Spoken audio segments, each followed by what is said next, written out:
கர்த்தருடைய நாமம் மகிமைப்படுவதாக. இன்றும் ஆண்டுடைய பெரிதான கிருபையினால நம்ம நியாயாதிபதிகளின் புஸ்தகத்துல 5, 6, 7 ஆகிய 3 அதிகாரங்களை நம்ம வாசிச்சோம். இன்று இந்த வருஷத்தின் இறுதி நாள். இந்த நாள்ல இந்த பகுதியை நம்ம வாசிப்போம்னா அதுக்கு பின்னால ஆண்டுடைய ஒரு பெரிய திட்டம் இருக்கும், நான் கண்டிப்பா நம்புகிறேன். அப்ப இதுல ஏதோ ஒண்ணு இந்த வருஷத்தின் இறுதியில நம்ம ஆராய்ந்து பார்க்கணும்னு சொல்லி ஆண்டவர் விரும்புகிறார் என்று சொல்லி நல்ல நம்மனால அறிந்து கொள்ள முடியும். இந்த 3 அதிகாரங்களை வாசிக்கும் போதுங்க, 5ஆம் அதிகாரத்துல கர்த்தர் கொடுத்த பெரிய வெற்றியை நினைத்து தெபோராள் கர்த்தரை துதிக்கிறாங்க, ஆண்டவரை ஸ்தோத்திரம் பண்றாங்க. அவர்களோடு கூட சேர்ந்து பாராக்கும் ஆண்டவரை பாடி துதிக்கிறத நம்ம பார்க்கிறோம். இந்த வருஷத்தின் இறுதியில இருக்கிற நமக்கு இதுல ஒரு வசனம் உங்க முன்னால சுட்டி காட்டுகிறேன். இதன்படி என்னுடைய வாழ்க்கை இருக்கிறதா என்று சொல்லி நம்ம ஆராய்ந்து பார்ப்பதற்கு அது உபயோகமா இருக்குங்க. நியாயாதிபதிகள் 5ஆம் அதிகாரம் 7வது வசனம். Judges chapter 5 verse 7.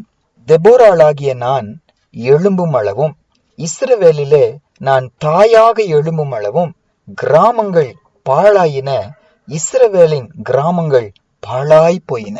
இந்த சகோதரி பாரத்தோடு ஆண்டவர் சமூகத்துல சொல்லுகிறாங்க, ஆண்டவரே என் கிராமங்கள்னா அங்க இருக்கிற மரம் செடி கொடி வெள்ளாண்மை அதை குறிக்கல, அங்க இருக்கிற ஜனங்க, ஐயோ ஜனங்க பாழாய் போய் கொண்டிருக்கிறாங்க, ஆகையால் நான் எழும்பினேன். அது எப்படி எழும்பினேன்?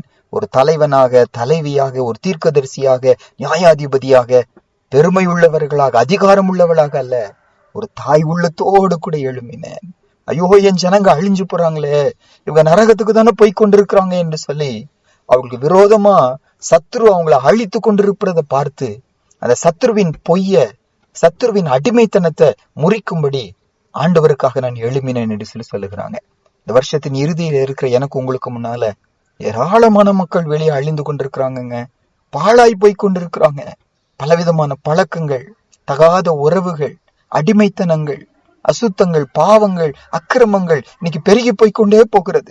கர்த்தருடைய பிள்ளைங்க மத்தியில கூட ஆடம்பரங்கள் பெருகிட்டு இருக்கிறது, ஆசாபாசங்கள் பெருகி கொண்டிருக்கிறது, மேட்டிமைகள் பெருகி கொண்டிருக்கிறது, ஜனங்க பாழாய் போய் கொண்டிருக்கிறாங்க, சத்ரு ஜனங்களை அழித்து கொண்டிருக்கிறான். இந்த சூழ்நிலையில ஆண்டவர் பாரமா கேட்கிறாரு, திறப்பிலே நிற்கிற ஒருவன் நான் தேடுகிறேன். இதை அழிப்பதற்கு எனக்கு இஷ்டம் இல்ல, இவங்க பாழாய் போவது எனக்கு இஷ்டம் இல்ல, துன்மார்க்கத்துல அழிந்து போகுது என்னுடைய விருப்பம் இல்லை. அவன் மனம் திரும்பி பிழைக்கணும், அதுதான் என்னுடைய விருப்பம், அதுதான் என் ஏக்கம். ஆனா சொல்லுகிறவங்க இல்லையே, எழும்புகிறவங்க இல்லையே, எழும்புகிறவர்கள் கூட நோக்கம் சரியில்லையே, வேலையா பாக்குறாங்களே, இதைய ஆதாயமா இதை பாக்குறாங்களே, அவலட்சணமான ஆதாயத்துக்காக ஊழியம் செய்யறாங்களே, பெருமைக்காக ஊழியம் செய்யறாங்களே, வஞ்சகத்தினால ஊழியம் செய்யறாங்களே, தாய் உள்ளம் கொண்டு எழும்புகிறவங்க இல்லையே என்று சொல்லி ஆண்டுடைய ஏக்கம் இந்த வருஷத்தின் இறுதியில நம்ம பக்கமா வருகிறது. இந்த வருஷம் எல்லாம் யோசிச்சு பார்க்கலாம். ஒருவேளை நீங்க சுவிசேஷம் சொல்லி இருக்கலாம், மத்தவங்களுக்காக ஜெபித்து இருக்கலாம், தாய் உள்ளம் கொண்டு செஞ்சோமா அல்லது கடமைக்காக செஞ்சாகணுமே, வசனம் நிறைய தடவை நம்ம பக்கமா வந்திருக்கிறதே, இது என்னுடைய கடமை ஆயிடுச்சே, சொல்லாவிட்டால் எனக்கு ஐயோ, அந்த எண்ணத்தோடு தான் செஞ்சோமா, அல்லது கிறிஸ்துவின் அன்பு என்னை நெருக்கி ஏவுகிறது. இளையவனை விட்டு எப்படி என் தகப்பனிடத்துக்கு போவேன்? போனால் என் தகப்பனுக்கு நேரிடும் தீங்கை நான் எப்படி காண்பேன்? யூதாவுக்கு இருந்த அந்த பாரம் ஜெனசிஸ் 44:34, ஆதியாகமம் 44:34 எனக்கு இருந்துச்சா? ஐயோ என் ஆண்டவர் வேதனைப்படுவாரே, ஆத்மா ஒன்றும் ரட்சிக்காமல் வெட்கத்தோடு எப்படி நான் ஆண்டு சமூகத்துக்கு போக போறேன்? வெறுங்கையாய் நான் எப்படி போக போறேன்? அவருக்கு வரும் வேதனை நான் எப்படி காண போகிறேன்? இந்த ஏக்கம் பாரம் எனக்கு இருந்ததா? இந்த வருஷத்தின் இறுதியில ஆராய்ந்து பார்க்கலாங்க. அப்படி இருந்துச்சுன்னா ரொம்ப சந்தோஷங்க. தொடர்ந்து வருகிற வருஷமும் கர்த்தர் எவ்வளவு நாள் நமக்கு வைக்கிறாரோ, உண்மையாவே அடுத்த வருஷத்துக்குள்ள காலடி எடுத்து வைப்போம் என்பது நமக்கு நிச்சயம் இல்லை. இந்த நிமிஷம் கர்த்தர் கொடுத்திருக்கிறாரு. கர்த்தர் கிருபையாய் நாட்களை கூட்டி கொடுப்பாருனா, தெபோராள் சொல்வது போல நான் தாயாக எழும்புகிறேன், தாய் உள்ளம் கொண்டு எழும்புகிறேன். இனிமேலும் என் கிராமங்கள், என் ஜனங்கள் பாழாய் போகிறது இல்ல. நான் திறப்பிலே நிற்பேன், சுவிசேஷம் சொல்வேன், அவர்களுக்காக கண்ணீர் விட்டு ஜெபிப்பேன். ஒப்பு கொடுப்போமா? அடுத்த 2 அதிகாரத்துலங்க, மீதியானியர்கள் அவங்க கூட சேர்ந்து அமலேக்கியர் மற்றும் கிழக்கத்திய புத்திரர் இவர்களை பயங்கரமா வேதனைப்படுத்துகிறாங்க. ஒரு விளைச்சலையும் உங்களுக்கு விடுகிறதே இல்லை. ஒரு ஆடு மாடு கூட, கழுதை கூட இவங்க கூட இருக்கக்கூடாதுன்னு எல்லாத்தையும் ஓட்டிட்டு போறாங்க. இவங்க பயந்து நடுங்கி மலைகளிலே, கெபிகளிலே, குகைகளில போய் ஒளிந்து கொண்டிருக்கிறாங்க. வசனம் சொல்லுது, 6ஆம் வசனம், 6ஆம் அதிகாரத்துல ஜட்ஜஸ் 6:6, இப்படி மீதியானியராலே இஸ்ரவேலர் மிகவும் சிறுமைப்பட்டார்கள். அப்பொழுது இஸ்ரவேல் புத்திரர் கர்த்தரை நோக்கி முறையிட்டார்கள். பயங்கர சிறுமைப்பட்ட நேரத்துல அன்று நோக்கி கூப்பிடுகிறாங்க. எவ்வளவு இரக்கம் உள்ளவர் என் ஆண்டவர். ஆண்டவர் கிதியோனை எழுப்புகிறார். இன்னைக்கு வருஷத்தின் இறுதியில இருக்கும் போதுங்க, இந்த 2 அதிகாரத்துல கிதியோனுடைய 2 சுபாவங்கள் வெளிப்படுகிறத பார்க்கிறேன். என்னென்ன சுபாவம்னா, கர்த்தருடைய வார்த்தை மேல வைக்கிற விசுவாசம், கர்த்தர் மேல வைக்கிற விசுவாசம். இரண்டாவது, இந்த ஆண்டவர் மேல இருக்கிற அவருடைய வைராக்கியமான அன்பு. இந்த வருஷத்தின் இறுதியில் இருக்க எனக்கும் உங்களுக்கும் ஆராய்ந்து பார்க்க வேண்டிய காரியம், என் ஆண்டவர் மேல இருக்கிற விசுவாசம், வார்த்தை மேல இருக்கிற விசுவாசம் எப்படி இருக்கிறது? இன்னைக்கு வருஷத்தின் இறுதியில நிக்கிறேன் நானு. என் ஆண்டவர் மேல இருக்கிற அன்பு, கர்த்தர் நிமித்தம் என் சகோதர சகோதரிகள் மேல எனக்கு இருக்கிற அன்பு இன்னைக்கு எப்படி இருக்கிறது? வளர்ந்து இருக்கிறதா, குறைஞ்சு இருக்கிறதா, இல்லாம போயிருச்சா? ஆராய்ந்து பார்க்கணுங்க. கிதியோனை குறித்து அவருடைய விசுவாசத்தை எப்படி பாக்குறோம்னாங்க, ஆண்டவர் கிதியோன்ட்ட சொல்றாரு, மீதியானியர் உன் கையில என்ன செய்யறேன், நான் ஒப்பு கொடுக்கிறேன், நீ இஸ்ரவேலை அவர்கள் கையிலிருந்து ரட்சிப்பாய். ஆண்டவர் கிதியோன்ட்ட சொல்றாரு. அப்போ ஆவியானவர் இவர் மேல வந்து இறங்குகிறார், எக்காலம் ஊதுகிறார், தன்னுடைய ஊர்க்காரங்க அபியேசியரை கூப்பிடுகிறார். அவர்களை மட்டும் அல்ல, ஸ்தானாபதிகளை அனுப்புகிறாரு. ஆசேர், செபுலோன், நப்தலி நாடுகளில இருக்கிற தேவ பிள்ளைகளை கூப்பிடுகிறாங்க. அவருடைய வார்த்தைக்கு பின்னால கர்த்தருடைய அதிகாரம் இருக்கிறதுனால இவர் சொன்ன உடனே ஒரு திரள் கூட்டம் யுத்தத்துக்கு வருகிறது. எத்தனை பேருன்னு நம்ம கணக்குல பார்க்கிறோம், 32,000 பேர் வருகிறாங்க. அப்ப ஆண்டவர் சொல்லுகிறாரு, இது ரொம்ப அதிகம், இந்த 32,000 பேரை வச்சு நான் ரட்சிப்பை உண்டாக்கினால், மீதியானியரை தோற்கடித்தால், இவர்கள் சொல்லுவாங்க என் கைதான் என்னை ரட்சித்தது என்று சொல்லி வீம்பு பேசிடுவாங்க. ஆகையால் இது ரொம்ப அதிகம், நீ சொல்லு, பயமும் திகிலும் உள்ளவன் திரும்பி போங்கன்னு சொல்லி சொல்லுங்கிறாங்க. கிதியோன் சொல்றாரு, அப்படியே 22,000 பேர் போயிட்டாங்க. 3/2 பாகம் ரிட்டர்ன் போயிட்டாங்க. 10,000 பேர் தான் இருக்கிறாங்க. எதிர்பட்ட ஜனங்கள் எவ்வளவுன்னாங்க, 7ஆம் அதிகாரத்துல 12ஆம் வசனம் சொல்லுது, ஜட்ஜஸ் 7:12, மீதியானியரும் அமலேக்கியரும் சகல கிழக்கத்தி புத்திரரும் வெட்டு கிளிகளை போல திரளாய் பள்ளத்தாக்கில படுத்து கிடந்தார்கள். அவருடைய ஒட்டகங்களுக்கு கணக்கு இல்ல, கடற்கரை மணலை போல திரளாய் இருந்தது. ஒட்டகங்களே கடற்கரை மணலத்தனை போல திரளாய் இருந்ததுன்னா எத்தனை கூட்ட ஜனங்கள் அங்க இருந்திருக்கணும், எத்தனை லட்ச ஜனங்கள் அங்க இருந்திருக்கணும். அவ்வளோ பெரிய கூட்டத்துக்கு எதிரா 32,000 பேரு ஒண்ணுமே இல்லைங்க. ஆனா ஆண்டு இது அதிகம் சொல்லிட்டாரு. இப்ப 10,000 பேர் இதுவும் அதிகம் சொல்லிட்டாரு. தண்ணி குடிக்கிறத வச்சு ஒரு டெஸ்ட் வைக்கிறாரு. அதுல 300 பேரை பிரித்தெடுக்கிறாரு. இந்த 300 பேர் போதும், மீதமுள்ள 9,700 பேரை வீட்டுக்கு அனுப்பிடுங்க அப்படிங்கிறாரு. அனுப்பிடுறாரு. பாருங்க, ஆண்டுடைய வார்த்தை மேல எந்த அளவு விசுவாசம்னா, உண்மையாவே மனுஷ அறிவின்படி பார்த்தா அவ்வளவு லட்ச பெரிய கூட்டத்துக்கு எதிரா, அதுவும் இவங்க இத்தனை நாட்கள், எவ்வளவு வருஷம்னா 7 வருஷம் அவங்களுக்கு பயந்து பயந்து ஒளிஞ்சிட்டு இருக்கிற கூட்டம் தான் இவங்க எல்லாம். அப்படி பயந்து பயந்து இருக்கிறவர்கள் இப்பொழுது இவருடைய வார்த்தையை நம்பி வந்திருக்கிறாங்க. இப்ப அந்த பயந்த சுபாவத்திலே 7 வருஷம் கழிச்சு இருக்கிறாங்க. இவ்வளோ திரள் கூட்டத்துக்கு முன்னால 32,000 பேரே ரொம்ப குறைவு. ஆனா ஆண்டவர் சொல்றாரு இது அதிகம்ங்கிறார். அப்படியே விசுவாசிச்சார். அந்த அனுப்புனா உடனே அனுப்பிட்டாரு. இன்னும் அதிகம்ங்கிறார், உடனே அனுப்புகிறார். வெறும் 300 பேரை வச்சுட்டுங்க லட்சக்கணக்கான மக்களை சந்திக்க போறாரு. நீ போன்னு சொல்லி ஆண்டவர் சொல்றாரு. கீழ்ப்படிஞ்சு போறாரு. இது கர்த்தர் மேல் வைக்கிற விசுவாசத்தின் ஒரு அடையாளம் அல்லவா? வருஷத்தின் இறுதியில் இருக்க எனக்கும் உங்களுக்கும் என் விசுவாசம் கர்த்தர் மேல எப்படி இருக்கிறது என்று சொல்லி ஆராய்ந்து பார்க்கிறது ரொம்ப நல்லதுங்க. நான் ஒரு சில வசனங்களை உங்க முன்னால வைக்கிறேன். ஏன்னா வசனம் சொல்லுது, லூக்கா 18ஆம் அதிகாரம் 8ஆம் வசனத்துலங்க, லூக் சாப்டர் 18 verse 8, அந்த வசனத்தின் கடைசி பாகம், மனுஷகுமாரன் வரும்போது பூமியிலே விசுவாசத்தை காண்பாரோ என்றார். இது 2 அர்த்தம். ஒன்று, ஜெபத்துக்கு பதில் கொடுக்க மனுஷகுமாரன் வருகிறார். இதுல ஜெபத்தை குறித்து தான் பாக்குறோம். சோர்ந்து போகாம ஜெபிக்கணும், எப்பொழுதும் ஜெபிக்கணும் என்பதற்கு ஒரு ஓமையை சொல்லிட்டு, சீக்கிரத்தில் அவர் நியாயம் செய்வார் என்று சொல்லிட்டு, ஆகிலும் மனுஷகுமாரன் வரும்போது, எதற்கு வரும்போது, எனக்கென்று குறித்த நேரத்துல என் ஜெபத்துக்கு பதில் கொடுக்க வருகிறார். ஒன்று. 2வது, எல்லாத்தோட பெரிய பதில் என்ன, நித்தியமாய் அவரோடு வாழுகிற அந்த நாள் தான். அப்போ அதற்கென்று என்னை கூட்டிட்டு போக ஒரு நாள் வர்றாரு, வருகையின் நாள். அவர் வரும்போது வசனம் தெளிவா சொல்லுது, பூமியிலே விசுவாசத்தை காண்பாரோ. அப்ப இது என்ன இம்ப்ளை பண்ணுது, என்ன நமக்கு காட்டுகிறது? இறுதி நாட்களிலே விசுவாசம் குறைஞ்சு போயிரும், விசுவாசம் காண முடியாம போயிருங்கிறாரு. இப்ப வருஷத்தின் இறுதியில இருக்கிறோம், நம்ம உலகத்தின் இறுதியில நம்ம நிக்கிறோம். காலங்களின் கடைசியில நம்ம நிக்கிறோம். எந்த நிமிஷமும் என் ஆண்டுடைய வருகை இருக்க முடியும். அப்ப கர்த்தர் சொன்ன வசனம் நிச்சயமா நிறைவேறணும் தானே. விசுவாசத்துல குறைச்சல் இருக்கும். விசுவாசம் காண்பது அரிதா இருக்கும், அபூர்வமா இருக்கும். இந்த வசனத்தை கேட்டுக்கொண்டிருக்கிற எனக்குள்ள உங்களுக்குள்ள என் விசுவாச வாழ்க்கை எப்படி இருக்கிறது? ஆண்டவர் வரும்போது என்னை விசுவாசியாய் காண்பாரா? பவுல் சொல்லுகிறாரு, அவருடைய அத்தனை வருஷத்தின் ஊழியத்தின் முடிவை குறித்து சொல்லும்போது, நல்ல போராட்டத்தை போராடினேன், என் ஓட்டத்தை முடித்தேன், விசுவாசத்தை காத்து கொண்டேன் என்று சொல்லுகிறார். நீங்க என்ன பவுல் செஞ்சீங்க இத்தனை வருஷமா ஊழியத்துல? அவர் சொல்லுகிறாரு, என் விசுவாசத்தை காத்து கொண்டேன். ஆண்டவர் வரும்போது என் விசுவாசம் சோதிக்கப்பட்டு அது காத்து கொள்ளப்பட்டதா இருக்கிறதுனால 1 பேதுரு 1:7 1 Peter 1:7 அழிந்து போகிற பொன் அக்கினினாலே சோதிக்கப்படும், அதை பார்க்கிலும் அதிக விலையேற பெற்றதா இருக்கிற உங்கள் விசுவாசம் சோதிக்கப்பட்டு இயேசு கிறிஸ்து வெளிப்படும் போது உங்களுக்கு புகழ்ச்சியும் கனமும் மகிமையும் உண்டாக காணப்படும். இந்த விசுவாசம் சோதிக்கப்பட்டு இது ஜெனியூனா இருக்கும்போது, உண்மை உள்ளதா இருக்கும்போது, காத்து கொள்ளப்பட்டதா இருக்கும்போது, வழுவி போகாமல் இருக்கும்போது, ஆண்டவர் வருகையில புகழ்ச்சி உண்டாகும், கனம் உண்டாகும், மகிமை உண்டாகும் வசனம் சொல்லுது. ஆராய்ந்து பார்க்கலாமா? வருஷத்தின் இறுதியில் இருக்கிற எனக்கு கிதியோன ஆண்டு முன்னால நிறுத்தி நான் சொன்ன வார்த்தை அவர் அப்படியே நம்பினார். நல்ல கவனிங்க, அந்த வார்த்தையை உறுதிப்படுத்துகிறது. இது கர்த்தருடைய வார்த்தை தானா அல்லது நான் சும்மா கனவா நானா கற்பனை பண்ணிக்கிறேனா? ஏன்னா கண்டிப்பா எல்லாரும் கற்பனை பண்ணி கொண்டே இருந்திருப்பாங்க. யாராவது ஒருத்தர் வருவாங்க, ஆண்டரை எழுப்புவாங்க, இந்த மீதியானர் கையில ஆண்டர் விடுதலை ஆக்குவாங்க. கனவு கனவு கனவு கண்டு கொண்டிருக்கிற நாட்களா இருந்திருக்கும் கண்டிப்பா. ஏன்னா ஆண்டுடைய சுபாவம் தெரியும், அதனால கனவு கொண்டு இருப்பாங்க. தொல்லையின் மிகுதியினால் சொப்பனம் பிறக்கும். இது சொப்பனமா? இவர் அழகா அதை உறுதிப்படுத்துகிற, திரும்பியும் திரும்பியும் திரும்பியும் ஆண்டவர்கிட்ட முதலாவது காணிக்கையை போல கொடுக்கிறாரு.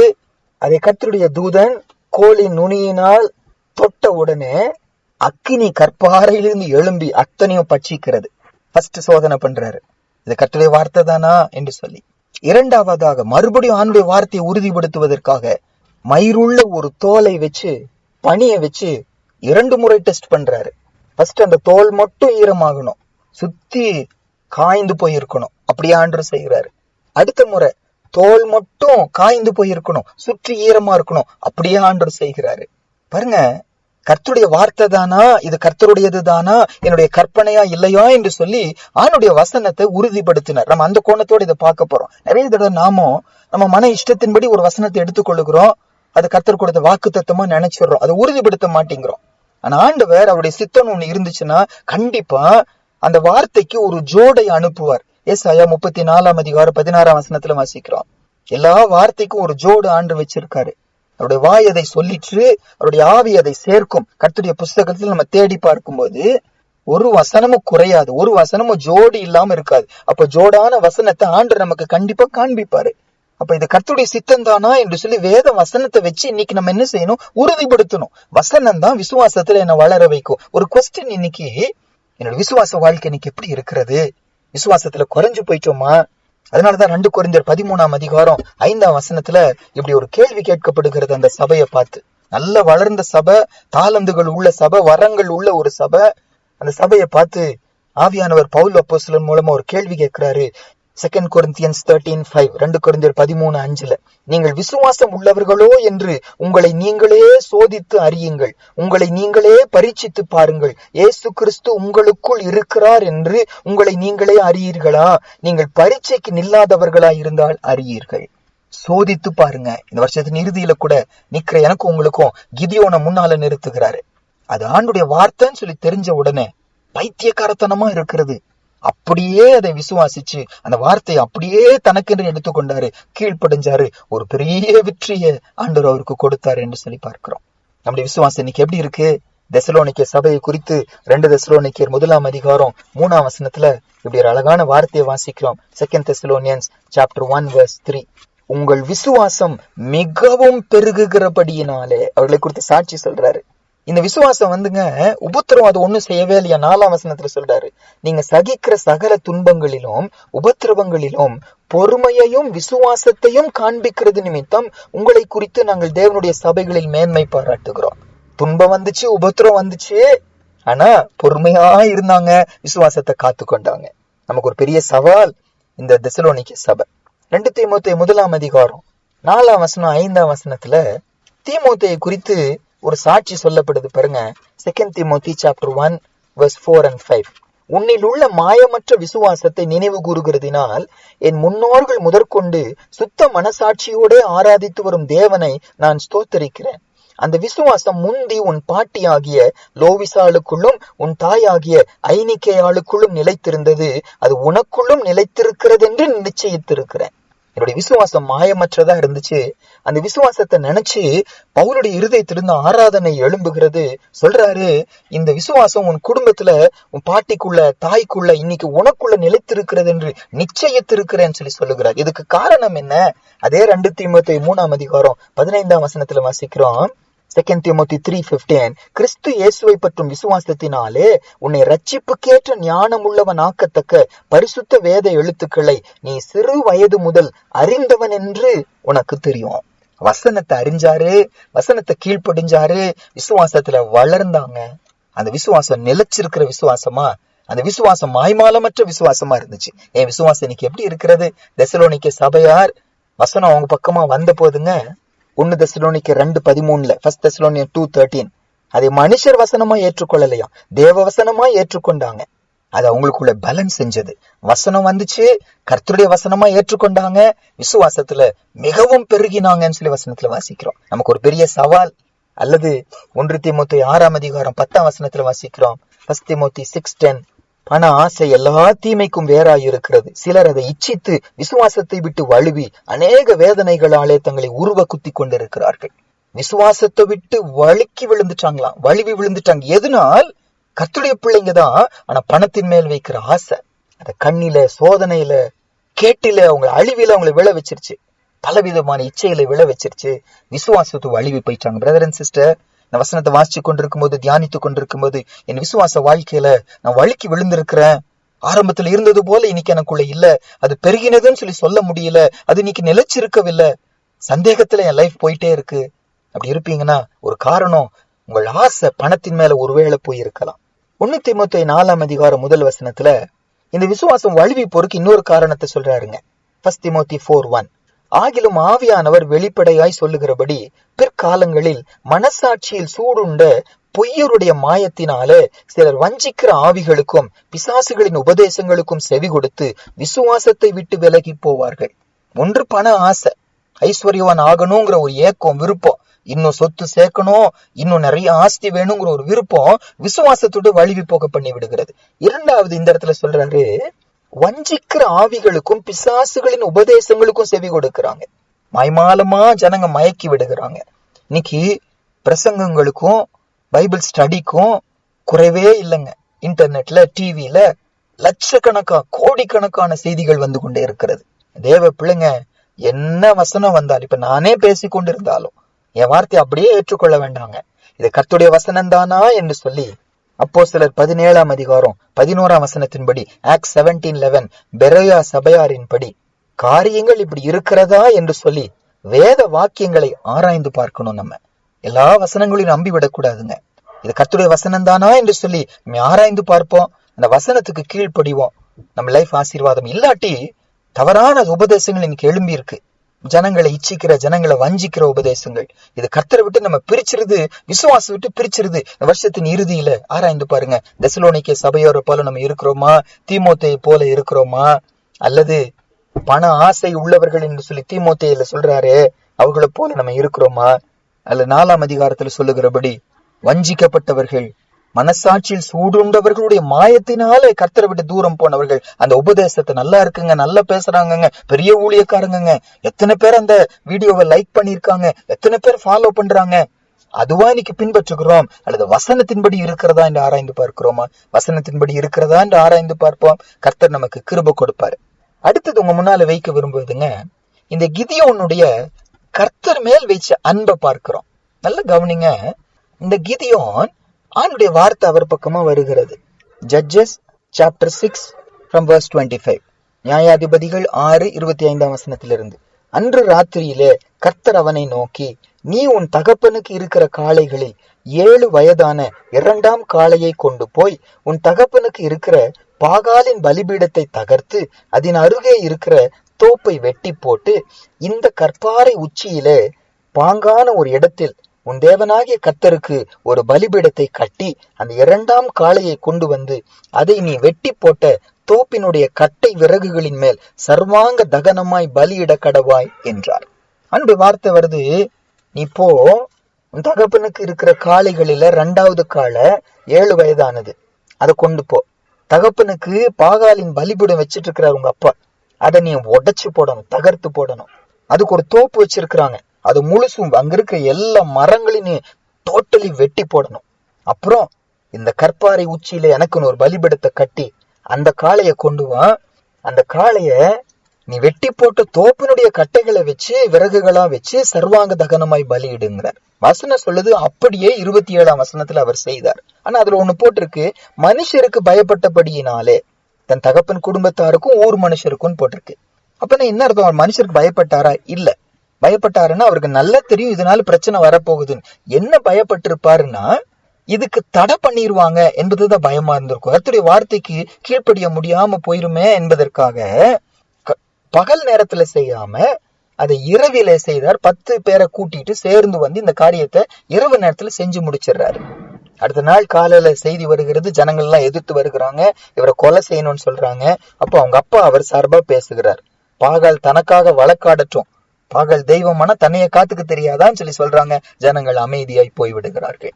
இதுல என்ன பாக்குறோம்னா, ஆண்டவர் மேல வைத்த அன்புங்க. நீங்க அன்புடைய வெளிப்பாடு என்னன்னா வசனம் சொல்லுது, 1 யோவான் 5ஆம் அதிகாரம் 3வது வசனத்துல, நாம் தேவனுடைய கற்பனைகளை கை கொள்வதே அவரிடத்தில் அன்பு கூறுவதாம். நிறைய காரியம் அன்பின் அடையாளமா இருக்கலாம். ஆனா யோவான் அப்போஸ்தலன் அன்பின் சீஷன் என்று அழைக்கப்பட்டவர், அவனுடைய மார்பிலே சாய்ந்து கொண்டிருந்தவர். அவர் சொல்லுகிறாரு, இது ஒண்ணுதான் அன்பு. ஆண்டுடைய அன்பு கூறுவது இது ஒண்ணுதான். எது? அவருடைய கற்பனைகளை கை கொள்வது அப்படின்னு சொல்லாம கை கொள்வதே அவரிடத்தில் அன்பு கூறுவதாம். அப்படி அன்பு கூறும்போது, அன்போடு கூட செய்யும் போது அந்த கற்பனை நமக்கு பாரமா தெரியாது, எளிதாய் தெரியும். அதுதான் நம்முடைய கிதியோன் லைஃப்ல பாக்குறோம். அன்பை பார்க்கிறோம். கிறிஸ்துவே வைத்த அன்பு. தகப்பனை விட அன்பு காட்டுறாரு, ஊரார் விட அன்பு காட்டுறாரு. வசனம் சொல்லுது, மத்தேயு 10ஆம் அதிகாரம் 37ஆம் வசனத்துலங்க, மேத்யூ 10:37, தகப்பனையாவது தாயையாவது என்னிலும் அதிகமாய் நேசிக்கிறவன் எனக்கு பாத்திரன் அல்ல, மகனையாவது மகளையாவது என்னிலும் அதிகமாய் நேசிக்கிறவன் எனக்கு பாத்திரன் அல்ல. அப்பா பெருசுதான், ஊரார் பெருசுதான், ஆனா அவங்கள விட எனக்கு ஆண்டவர் தான் பெருசு, அவர் தான் நான் நேசிப்பேன். அதனால பேதுருவை பார்த்து கடைசியா கேட்டாரு, இவர்கள் எல்லாரிலும் அதிகமாய் என்னில் நீ அன்பாய் இருக்கிறாயா? கடைசியா என்னை நீ நேசிக்கிறாயா? இவர்கள் எல்லாரிலும் அதிகமாய். பிரதர் அண்ட் சிஸ்டர், இந்த வருஷத்தின் இறுதியில இருக்கிற என்னுடைய அன்பு எப்படி இருக்கிறது? ஏன்னா மத்தேயு 24ஆம் அதிகாரம் 12ஆம் வசனத்துல வாசிக்கிறோம், மேத்யூ 24:12, அக்கிரமம் மிகுதி ஆவதினால் அநேகருடைய அன்பு தணிந்து போயிடும். கடைசி காலத்தை குறித்து சொல்லிட்டு வர்றாரு 24ஆம் அதிகாரத்துல. அப்ப கடைசி காலத்தின் ஒரு அடையாளம் என்ன? இதுக்கு முன்னால பார்த்தோம், விசுவாசம் காண்பது அரிதாய் போய்விடும். கடைசி காலத்தின் ஒரு அடையாளம் என்ன? அன்பு தணிஞ்சு போயிடும். நாம இந்த வருஷத்தின் கடைசியில நிக்கிறோம். என் வாழ்க்கையின் கடைசி நாளா கூட இருக்கலாம், இன்னொரு வருஷத்துல நுழைவோம் நமக்கு தெரியாது. அப்ப வசனம் சொல்லுது, கடைசி நாட்களிலே, வருகையின் நாட்களிலே, உலகத்தின் இறுதி நாட்களிலே அன்பு தணிஞ்சு போயிரும். அன்பு குறைஞ்சு குறைஞ்சு குறைஞ்சு இல்லாம போயிரும். நமக்கு முன்னால் ஆண்டு இன்னைக்கு கிதியோனை வைக்கிறாரு. எந்த அளவு ஆண்டவரை நேசிச்சாரு, ஆண்டவரை நேசிச்சத செயல்ல காட்டினாரு. வெட்டுனா வெட்டினாரு, அதை தகர்த்து போடணும் தகர்த்து போட்டாரு. அப்பாக்கு பிரியமான அந்த காளையை வெட்டுனா வெட்டி போட்டாரு. யுத்தத்துக்கு போனாரு. 300 பேர் போதுன்னா சரி ஆண்டவரேன்னு சொல்லி சொன்னாரு. அது அவருக்கு பாரமா இருக்கவே இல்லை. என்னுடைய உங்களுடைய அன்பு இன்னைக்கு எப்படி இருக்கிறது? இந்த தெசலோனிக்கே சபையை குறித்து அப்ப வாசிச்சோம், அவருடைய விசுவாசம் மிகவும் பெருகிச்சான். அதே போல அதே 2 தெசலோனியன்ஸ் 1:3 1ஆம் அதிகாரம் 3ஆம் வசனத்துல, நீங்கள் எல்லாரும் ஒருவரில் ஒருவர் வைத்திருக்கிற அன்பு அதிகரிக்கிறபடியினாலும் நான் தேவனை எப்பொழுதும் ஸ்தோத்தரிக்கிறேன்னு சொல்லி சொல்றாரு. என்னுடைய அன்பின் வாழ்க்கையை பார்த்து, கர்த்தர் மேல் வைக்கிற அன்பு, சகோதரன் மேல் வைக்கிற அன்பு, கர்த்தர் மேல் வைக்கிற அன்பின் ஜெனியூன்னஸ், அது உண்மையானது தானா அல்லது பொய் இல்லையா, வஞ்சிக்கிறது இல்லையா என்று சொல்லி எப்படி டெஸ்ட் பண்ண முடியும்னா, காண்கிற சகோதரனிடத்துல அன்பு கூர்ந்தாதான். இங்க பகையை வச்சுட்டு, இங்க அன்பு இல்லாம இங்க கசப்பை வச்சுட்டு ஆண்டவரை நேசிக்கிறேன்னு சொல்றது பொய்யின் வசனம் சொல்லி சொல்லுது. வருஷத்தின் இறுதியில இருக்கிற நம்ம, ஒருவேளை வாழ்க்கையின் கடைசியில இருக்கிற நம்ம, என் அன்பின் வாழ்க்கை எப்படி இருக்கிறது? தணிஞ்சு போயிடுச்சா இன்னைக்கு? அல்லது கிதியோனை போல கிறிஸ்துவின் மேல் வைத்த அன்பு அவருக்காக எதையும் இழக்க வச்சிச்சு? ஒருவேளை அப்பா துரத்தி விடலாங்க, அப்பா ஊரார் கையில ஒப்பு கொடுக்கலாம், நமக்கு தெரியாது. அதுக்கெல்லாம் ரெடி ஆயிட்டாரு. எனக்கு கர்த்தர் தான் பெருசு, அவர் வார்த்தை தான் பெருசு, அவர் சொன்னா செய்வேன், என்ன சொன்னாலும் செய்வேன். அந்த அளவு ஆண்டவரை நேசிச்சாரு. நம்முடைய அன்பின் வாழ்க்கை இன்னைக்கு எப்படி இருக்கிறது? அன்பு தணிஞ்சு போயிருச்சா? இன்னைக்கு இந்த அன்பு தெசலோனிக்கே சபைய கர்த்தருக்காக பிரயாசப்பட வச்சுச்சான். 1 தெசலோனிக்கே 1:2 பிரயாசம்னா என்ன அர்த்தம்னா, என்னுடைய திராணிக்கு மிஞ்சி செய்கிறது. அவ்வளவுதான் செய்ய முடியும். ஆனா அன்பு இருந்துச்சுன்னா அந்த லிமிட்டுக்கு அதிகமா திராணிக்கு மிஞ்சி நம்மால் என்ன செய்ய முடியும். மெக்கதோனியா சபையார் அப்படிதான் திராணிக்கு மிஞ்சி கர்த்தருக்காக கொடுத்தார்கள். திராணிக்கு மிஞ்சி பிரயாசப்பட்டார்கள் தெசலோனிக்கே சபையார். பிரதர் அண்ட் சிஸ்டர், நீங்க எப்படி இருந்தீங்க போன வருஷம்? நான் எப்படி இருந்தேன் இந்த கடந்த வருடங்கள்? எனக்கு இவ்வளவுதாங்க முடியும், அதுக்கு மேல முடியாது அப்படின்னு விட்டுட்டோமா? உங்க வீட்டுல ஒருத்தர் பலவீனமா இருந்தா என்னாலெல்லாம் தூங்காம இருக்க முடியாது சொல்வீங்களா? இரவெல்லாம் விழித்திருப்பீங்களே. செலவு பண்ணுவதுல கணக்கு பார்க்க மாட்டீங்களே. ஆண்டுடைய காரியத்துல கணக்கு பார்த்தீங்களா?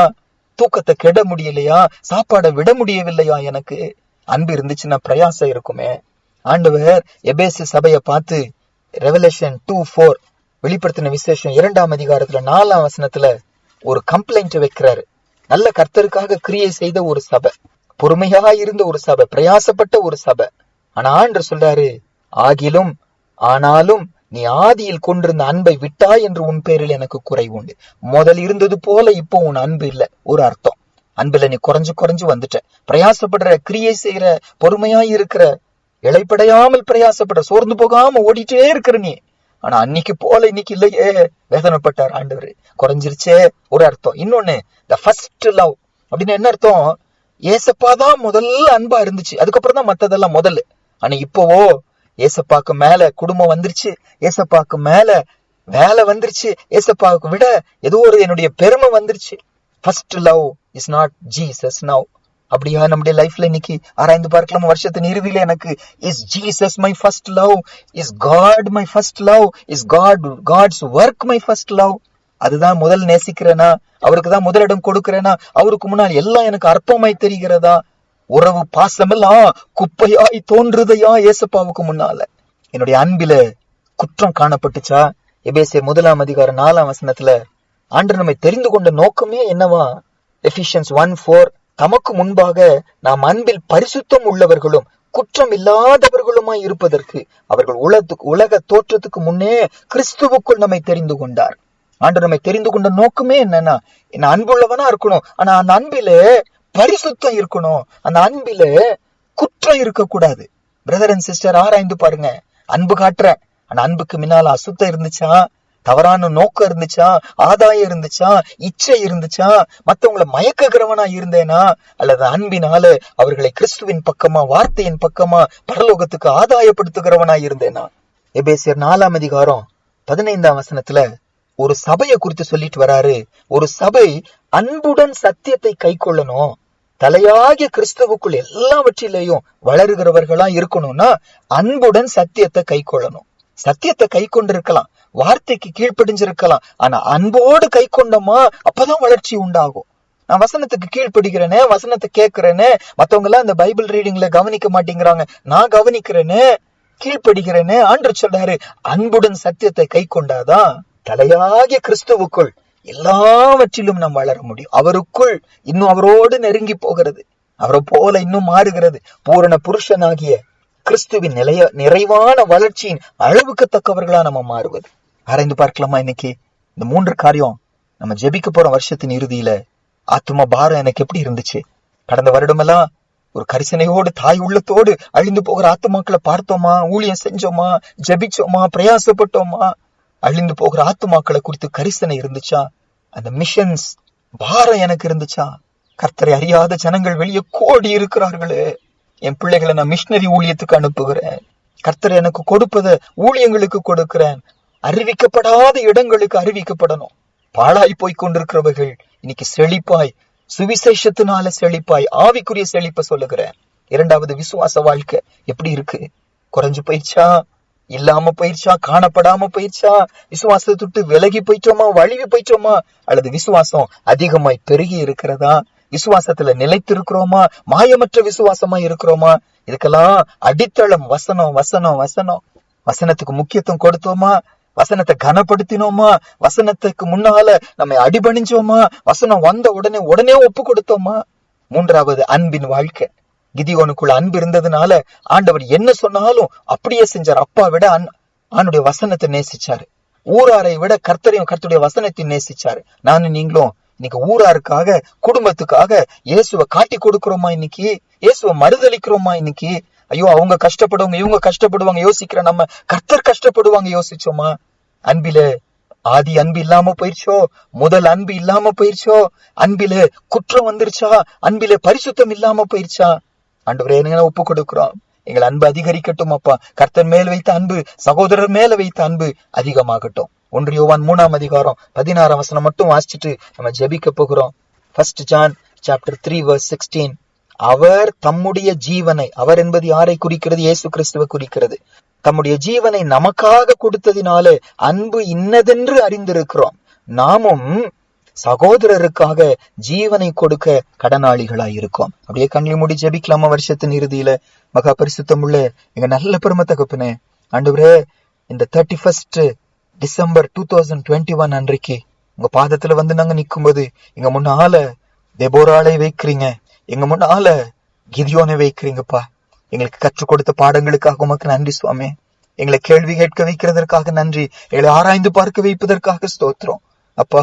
ஆத்மா பாரத்துல தாய் உள்ளம் கொண்டவர்களா நாங்க இருக்கிறோமா என்று சொல்லி எங்க கேள்வி கேட்டீங்கப்பா. விசுவாச வாழ்க்கையில கிதியோனுக்கு இருந்த அந்த கர்த்தர் மேல, கர்த்தருடைய வார்த்தை மேல இருந்த விசுவாசம், இது கர்த்தருடைய வார்த்தை தானான்னு சொல்லி உறுதிப்படுத்தணும். கர்த்தருடைய வார்த்தை மேல இருந்த ஒரு வைராக்கியம் எங்களுக்குள்ள இருக்கான்னு ஆராய்ந்து பார்க்க வச்சுங்க.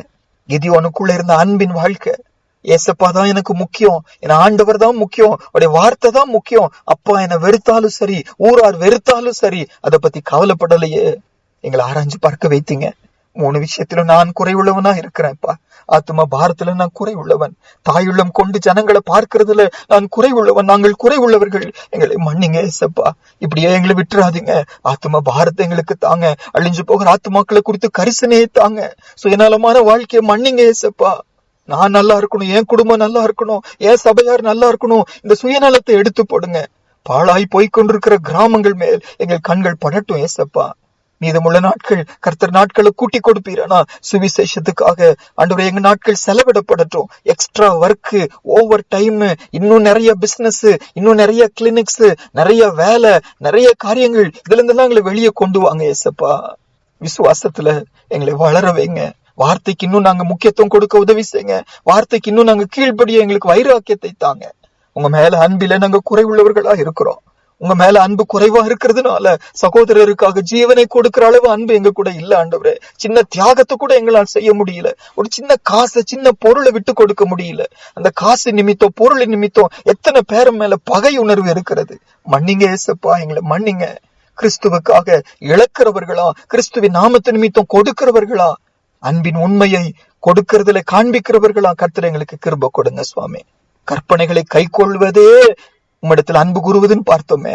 அன்பினால ஏவப்பட்ட சத்தியத்தை கை கொள்ள, அன்பிலே மாயமற்றவர்களா நாங்க இருக்க, உண்மையுள்ளவர்களா இருக்க, பரிசுத்தம் உள்ளவர்களா இருக்க, ஆதி அன்பு, முதல் அன்பு உம்மிடத்துல காண்பிக்க எங்களுக்கு உதவி செய்யுங்க. அப்படி செய்வதற்காக நன்றி. இந்த வருஷத்தின் இறுதியில இருக்கிற எல்லாரையும் உங்க கையில நாங்க ஒப்பு கொடுக்கிறோம். சீர்பட்டவர்களா, பரிசுத்தமானவர்களா கர்த்தர் நாட்களை கூட்டி கொடுப்பீரானா புது வருஷத்துக்குள்ள நுழைய வைங்க. ஒருவேளை இந்த கேட்டுக்கொண்டிருக்க ஒரு சிலருக்கு இன்றுதான் கடைசி நாளா இருக்கலாம் சுவாமி.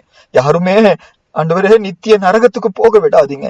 வார்த்தையினால பரிசுத்தப்படுத்துங்க. உங்க அன்பின் ஆவியை ஊற்றுங்க. உம்மோடு ஒப்புரவாகி ஆண்டவரே நீங்க அழைக்கும் போது சந்தோஷமா ஒவ்வொருத்தரும் ஒப்பு கொடுக்க உதவி செய்யுங்க. யாருக்குமே ஆண்டவரே மரணம் சடனா வர வேண்டாம். ஆயத்தத்தோடு, அது இன்றோ நாளையோ எப்பொழுதோ ஆயத்தத்தோடு இருக்க எல்லாருக்கும் கிருபை செய்யுங்க. ஜெபத்தை கேட்டதற்காக உமக்கு நன்றி. இயேசுவின் மூலம் ஜெபிக்கிறோம் நல்ல பிதாவே, ஆமென்.